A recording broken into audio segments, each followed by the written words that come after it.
Renato, é um Olá, prazer Roberto. estar com você aqui, que é a nossa também audiência aqui da sua live. Uma satisfação muito grande. Você está Meu bem? amigo Renato Opsi Brum. Tudo em ordem? Tudo bem, você também? Está bem, graças a Deus. Estou aqui ajustando a minha câmera aqui, ó. A gente faz uns ajustes aqui ao vivo. Sim. E a gente ajusta aqui, eu ligo a luz, aí ela faz um. Pronto, agora acho que tá legal. Aí, pronto. Então, pessoal, com vocês, delegado Roberto Monteiro, primeira seccional, com vários casos legais para contar. Aqui, Roberto, a gente bate um papo informal. E é o bate-bola aqui, ali, enfim. Mas eu queria te cumprimentar, primeiro agradecer por estar participando conosco e te cumprimentar por todas as operações que você está fazendo nessa época complicada, coronavírus, muito difícil para a polícia na rua investigar, né, fazer as apreensões, as buscas, até as prisões, muitas vezes tem contato físico, é um risco a mais que vocês têm, além do risco da própria segurança física como um todo. Mas você sabe que eu sou um admirador seu, então aqui de público queria dar os parabéns e conte sempre com apoio dentro do que for possível, pelo menos no estímulo moral, como cidadão, agradecendo e te cumprimentando. Roberto, seja muito bem-vindo. Vou dar o Instagram para você agora falar um pouquinho o que está acontecendo e quais são as suas ações e preocupações. Bem, Renato, você sabe muito bem, a quem está nos assistindo também, nós estamos enfrentando uma pandemia mundial e aqui em São Paulo, no estado de São Paulo, o governador João Dória, desde o primeiro momento, adotou as providências que eram necessárias, justamente e especialmente decretando a quarentena. Isto é para dar tempo. As pessoas às vezes não entendem o porquê que foi tão rápida a decretação da quarentena. É justamente para dar tempo para preparar os hospitais de campanha e também todo o serviço de saúde pública e também particular. Esta é a razão da quarentena. Eu estou aqui com a minha máscara, eu tirei agora para falar com você e também com quem está nos assistindo, mas todo cuidado nessa época é pouco. Então, a quarentena ela foi decretada antes justamente para preparar não só a área de saúde, como também a área policial, a minha área. Então, desde o início da pandemia, você pode ver que nós estamos aqui usando a camisa operacional, não estamos usando terno e gravata. Essa foi a primeira das providências que o nosso delegado-geral Rui Ferraz Fontes tomou, justamente para evitar a contaminação dos nossos familiares quando nós chegamos em casa. É importante que isso seja falado também, porque a própria roupa que nós usamos no trabalho policial, como assim as pessoas que trabalham na área de saúde, podem contaminar os nossos familiares. E também aqueles nossos vizinhos que moram nos nossos prédios, etc. Então, a quarentena é importantíssima. Nós temos que respeitar. Essa pandemia tem efeitos gravíssimos.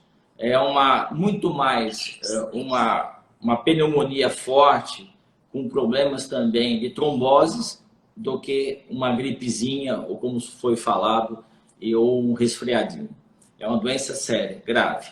E nós da Polícia Civil, então, desde o início da pandemia, tomamos muitas providências relacionadas à proteção dos nossos policiais, Renato, que é o nosso maior patrimônio, melhor dizendo, né? Os nossos policiais.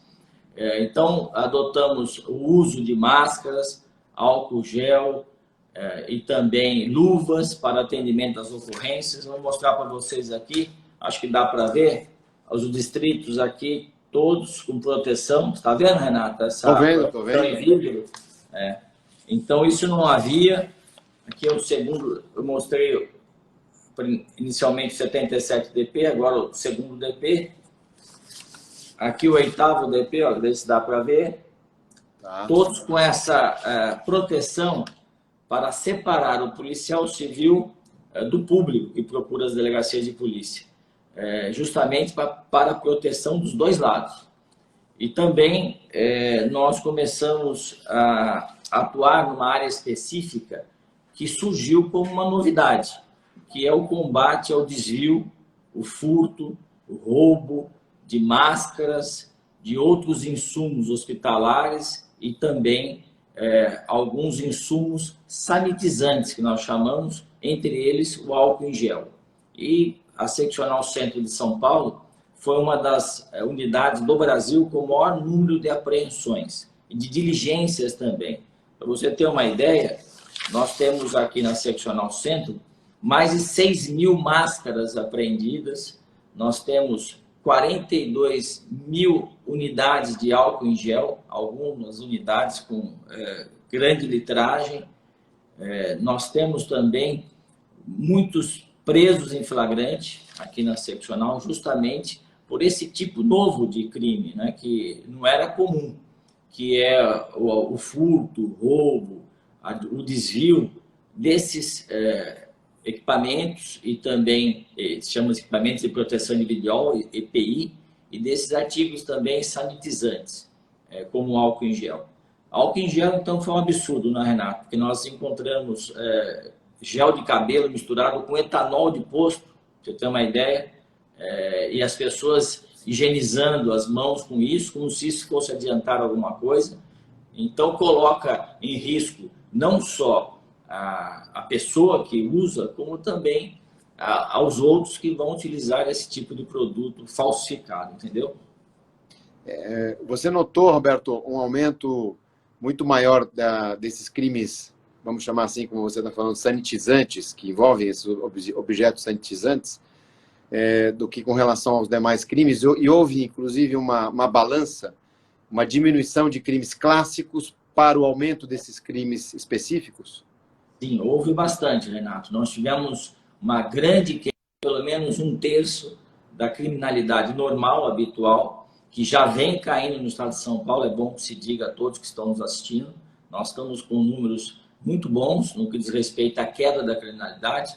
Logicamente, que o ideal seria zero de criminalidade, isso que nós todos desejamos, mas isso nós vamos conseguindo aos poucos e também com muito empenho da polícia e colaboração da sociedade. Mas realmente houve uma migração da atividade criminosa também para essa área de EPIs, especialmente máscaras de proteção e também artigos sanitizantes como o álcool em gel. Muita falsificação, muito também furto desses artigos sanitizantes, como também de EPIs, como eu disse, especialmente máscaras de proteção. A falsificação também, né? Nós temos a possibilidade, e as pessoas que estão nos assistindo sabem disso, de fazer em casa as máscaras de tecido. Então, nós tivemos falsificação desses tecidos com baixa qualidade, tivemos também até pirataria, que você conhece bem esse tema, Renato, como advogado que você é da área digital, uma das maiores autoridades do país nessa área. Nós tivemos pirataria justamente em máscaras, com marcas famosas impressas em máscaras e vendidas sem qualidade. Primeiro, não protegem ninguém, colocam em risco as pessoas que compram e também agregada à pirataria.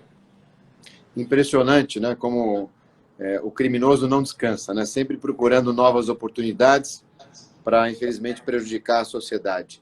Mas graças ao trabalho que vocês têm feito, isso tem sido combatido. E, novamente, aí fica o nosso respeito, admiração e o nosso cumprimento, os nossos cumprimentos. Roberto, temos aqui 2, 3 perguntas. Estou abrindo aqui o box de perguntas. Então, a primeira, olha que interessante aqui, do Eliel. A adrenalina da operação policial pode fazer o policial esquecer da Covid? Se sim, como lidar? E já aproveitando, tem uma outra pergunta também da Viloso. Como saber se o álcool em gel é verdadeiro ou original? Interessante, né? Muito bem. Eliel, boa pergunta. Na verdade, é uma luta constante do policial para não esquecer dos cuidados, porque a atividade policial é uma atividade muito prazerosa para nós policiais. Quem não é vocacionado não vai ser policial, porque para nós vocacionados é uma atividade prazerosa. Fazer a polícia, defender a sociedade, combater o crime. Então isso nos deixa um pouco, às vezes, fora desses cuidados, justamente, que são obrigatórios durante a pandemia da Covid-19.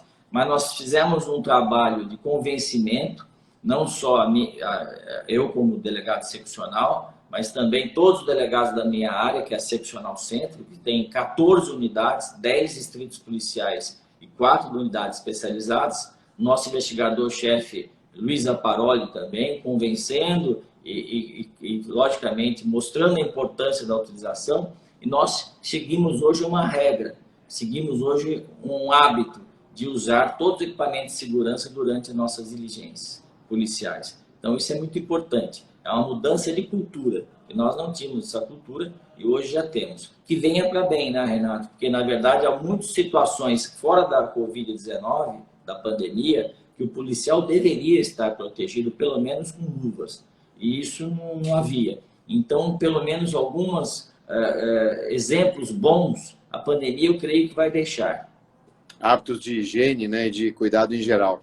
Exatamente. Roberto, a segunda pergunta é como saber se o álcool em gel é verdadeiro ou original? Difícil saber a diferença, viu? Porque, na verdade, toda apreensão que nós fazemos, nós mandamos para o Instituto de Criminalística, para o IC, que vai analisar a composição do álcool em gel. Não existe forma simples de se perceber isso. Logicamente, aqueles que são grosseiramente falsificados, como, por exemplo, nós apreendemos álcool em gel falso, fabricado com gel de cabelo, que se passa no cabelo, e mais etanol de carro. Então, quando se põe na mão, fica aquela gororoba, né? Que não se percebe, logicamente, que não é um álcool em gel verdadeiro. E o cheiro muito forte também. Agora, quando a falsificação é mais bem elaborada, é difícil a pessoa perceber que se trata de um álcool em gel falsificado. Qual é a nossa dica, Renato, e a todos que estão nos assistindo? Não compre em lugar em que não haja, logicamente, uma origem comprovada. Se nós comprarmos em farmácias, em supermercados estabelecidos, com nome, é mais seguro. Agora, eu vejo muita gente, nós aprendemos também na posse dessas pessoas, vejo muita gente comprando de ambulantes, pessoas que no meio da rua vendendo frascos de álcool em gel, vejo também distribuidoras sem nenhuma higiene, sem autorização da Anvisa, num fundo de quintal. Logicamente que tudo isso indica que o álcool em gel é falsificado e não é próprio para a proteção contra o Covid-19. Boas dicas, boas e importantes dicas. Uma pergunta aqui informal, e essa é a parte legal, porque a gente fica realmente batendo papo, né? O senhor sempre sonhou em ser policial? Pois é, sempre. Você sabe que, você até sabe disso, meu pai foi delegado de polícia quase por 40 anos. Eu já quis fazer direito quando terminei o meu colegial na época e fiz direito pensando em ser delegado de polícia. Nunca quis ter outra profissão. Sempre admirei muito meu pai, o trabalho dele com muita seriedade, com muita competência. E eu vendo isso, me surgiu a vocação de ser delegado de polícia. Até, Renato, eu tenho uma foto no colo da minha mãe, Maria Elizabeth, com 9 meses, num jipe da polícia, e essa foto é histórica, né? E surgiu essa minha vocação, eu fiz direito, me tornei advogado com o exame do OAB, advoguei pouco tempo, e logo fiz o curso do Damaso, o saudoso Damaso de Jesus, ali na Rua da Glória, e já ingressei como delegado de polícia com 24 anos. E aí fui para o interior de São Paulo ser delegado. A primeira cidade foi Lindóia, ali no Circuito das Águas Paulistas. Conheço. Lindóia embaixo, Águas de Lindóia em cima, né? Exatamente. Fui ser delegado lá e fiz uma carreira também sempre trabalhando muito no interior. Fui delegado em Socorro também, seccional de Jacupiranga, depois seccional de Jacareí, São José dos Campos, seccional também. Então, são 34 anos como delegado de polícia e 20 anos como delegado de classe especial, que é o topo da carreira de delegado de polícia. É uma vida. E agora você está na primeira seccional, que é a seccional centro, né? Exatamente. Desde janeiro de 2019, eu estou aqui na primeira delegacia seccional de polícia da capital, que comanda basicamente o Centro Expandido de São Paulo. Então, é uma área muito grande aqui do Centro Expandido, com muitos desafios. Vou falar alguns. Cracolândia, por exemplo, está na minha área. é um grande desafio, é uma questão policial também com aspecto social muito relevante. Nós temos também a grande parte do comércio popular de São Paulo, 25 de março, o Brás, o Pari. Então, temos aqui aquela rua José Paulino, temos essa parte do comércio popular, 25 de março.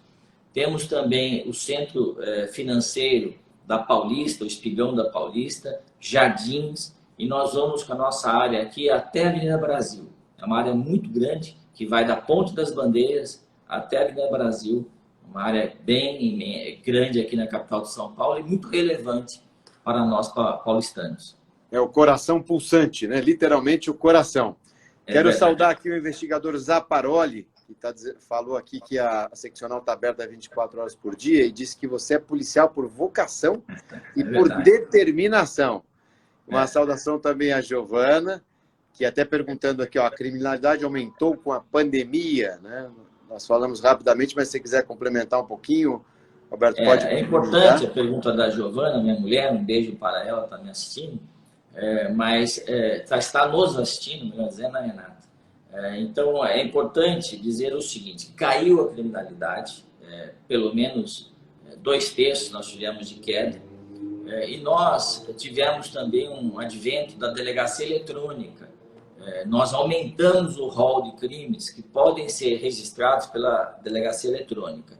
Então, nós tivemos um aumento de ocorrências que não são exatamente crimes praticados, muitos são não criminais, boletins de ocorrência, e justamente com essa ampliação do rol da delegacia eletrônica. Então, inclusive, tem uma tarefa a mais para nós, que é a validação dos boletins de ocorrência elaborados por meio eletrônico. Muito fácil, rápido, isso vem ao encontro do que a Polícia Civil quer, que é atender com presteza a população, as pessoas que necessitam do nosso trabalho.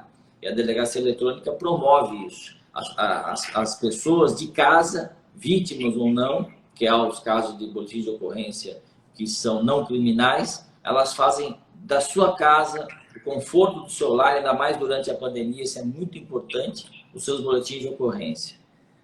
O Pomini também está dizendo aqui, grande doutor Roberto, seja bem-vindo, Pomini. O delegado Percival, polícia não para. E olha que interessante, você falou a questão dos boletins digitais. Deve ter havido um aumento substancial dos boletins agora feitos por meio eletrônico, por meio digital. E eu tenho dito nos bate-papos que a gente tem feito, eu comecei brincando esse negócio de live, Roberto, e aí ficou um negócio quase que obrigatório. Aliás, hoje à noite a gente tem uma conversa com o Fernando Capês, que é o diretor do PROCON, para falar também. Fernando Capês tem feito um trabalho maravilhoso no PROCON. Está trabalhando como nunca também. É verdade. Temos feito alguns trabalhos conjuntos, a primeira seccional e o PROCON. Nós fizemos aqui algumas ações, inclusive aqui no circuito que a gente chama do desmanche das motos, das vendas de peças, fizemos juntos, fechamos muitas lojas que não estavam de acordo com a legislação, sempre em parceria com o PROCON do meu amigo Fernando Capês. E voltando à questão digital, eu tenho dito que a gente vai ter um mundo mais digital. Não só eu, mas, enfim, o pessoal que está na área, eu acho que isso é comum, é uníssono. Teremos um mundo mais digital, claro, não totalmente transformado no digital, mas usaremos, como estamos usando nesse momento, os recursos digitais com mais intensidade, praticidade e trazendo mais eficiência e economia de tempo. Você colocou a questão da verificação dos boletins que são solicitados no meio digital. Existe nessa verificação, existe um percentual de notícias falsas, ou seja, de boletins em que as pessoas fazem só para, enfim, com interesses diversos, mas existe um percentual de fraude nos boletins digitais maior que o boletim físico? Dois aspectos eu quero ressaltar a sua fala inicial. Eu creio que nosso avanço tecnológico, inclusive na Polícia Civil de São Paulo e outras áreas também, não só governamentais, mas da iniciativa privada, veio para ficar. E, inclusive, nós sabemos que na história da civilização, esses momentos difíceis para a humanidade, como guerras, pandemias, trazem inovações. Nesta nossa passo da história, eu creio que a grande inovação vai ser a tecnológica, na tua área digital. E não vai haver retrocesso nisso. A Polícia Civil está cada dia mais se modernizando para atender com maior rapidez, com maior presteza as pessoas que precisam da nossa instituição.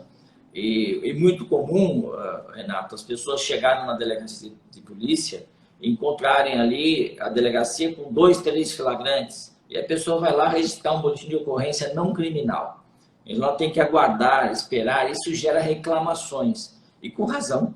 Mas nós temos, logicamente, flagrantes na frente de roubo, de homicídio, de crimes graves. Com o advento da delegacia eletrônica ampliada, rápida, célere nesse sentido de atendimento que a pessoa faz da sua casa, no boletim de ocorrência, nós vamos ganhar um grande, uma melhoria para que as pessoas não tenham esse dissabor de ter uma demora nas delegacias de polícia. Então, isso é muito importante, a delegacia eletrônica, nesse aspecto. Quanto à questão de fraudes nos boletins de ocorrência, não temos visto, não. O que acontece, a validação, é justamente porque a pessoa ela não dá a tipificação penal. A pessoa é leiga que está em casa fazendo boletim de ocorrência. Então, ela relata a história do jeito que ela acha conveniente, e o delegado de polícia, analisando posteriormente, ele vai tipificar, isto é, o que a pessoa descreveu ali como o acontecido, o delegado vai dizer se aquilo é crime ou não, e se é crime, qual crime que foi cometido dentro daquela história que a pessoa colocou. Nós sabemos também que a pessoa fazer um boletim de ocorrência falso pode e deve ensejar que a pessoa responde por crime. Primeiro, ela responde por um crime contra a administração pública, fazer o registro falsamente, ou crime contra a honra, calúnia, especialmente quando foi imputado a alguém, crime que a pessoa não cometeu. Então, nós não temos esse registro de pessoas que usam esse instrumento para fazer uma brincadeira. Até porque a pessoa, quando faz um boletim eletrônico, ele deixa o seu e-mail e nós também temos como saber o IP da máquina, que você conhece bem esse tema, nós sabemos de que máquina saiu aquele registro. Então, a pessoa, sabendo disso, deixa o telefone também, ela não vai brincar com a polícia, que, aliás, não se deve brincar com nenhum órgão público, muito menos com a polícia. Então, sabedora disso, a pessoa não vai fazer registros falsos, e isso nós percebemos que não tem acontecido. E isso é uma sinal de maturidade da própria sociedade, né? Que a polícia é para ser usada e utilizada quando há motivo justo. Mas que ótima notícia essa que você nos deu com relação à manutenção dos boletins no meio digital. Isso, sem dúvida, traz mais conforto, eficiência, uma sensação para o cidadão também de estar sendo atendido, diminui o tempo, que hoje em dia é mais do que importante. Essa notícia é muito, muito, muito legal, muito 10, os nossos cumprimentos. E agora estamos chegando no finalzinho do nosso bate-papo. Eu tenho 2 perguntas para ti, e eu vou te dar o Instagram para você finalizar. Você tem os dados do percentual de policiais que foram contaminados pelo corona? No aspecto de contaminação propriamente dita, confirmada, nós temos poucos casos na Polícia Civil ainda. Até porque nós, desde o início da pandemia, tomamos todos os cuidados, mostrei para vocês as delegacias aqui, com a proteção nos plantões, os policiais com máscaras, com luvas, com óculos também. Esse óculos aqui de proteção, vocês podem ver aqui, esse óculos de proteção. Então, nós temos poucos casos confirmados de contaminação. O que nós temos, um número um pouco maior, é de pessoas que são de risco, que estão naquela faixa de acima de 60 anos, com comorbidades também, que estão trabalhando em home office, estão trabalhando de casa, mas continuam trabalhando para nós, para a Polícia Civil, das suas casas. E a última questão, já abrindo o Instagram para você se despedir, falar o que você quiser, mas eu endereço a minha pergunta. Você teve algum caso assim diferente que te chamou a atenção, que te sensibilizou na tua carreira? Alguma coisa mais relevante, enfim, alguma coisa especial que você queira contar? Então, vou deixar essa pergunta para ti, o espaço aberto, e na sequência eu te dou o tchau. Eu creio que os casos mais sensibilizantes que eu particularmente tive conhecimento, trabalhei, foram casos de homicídio.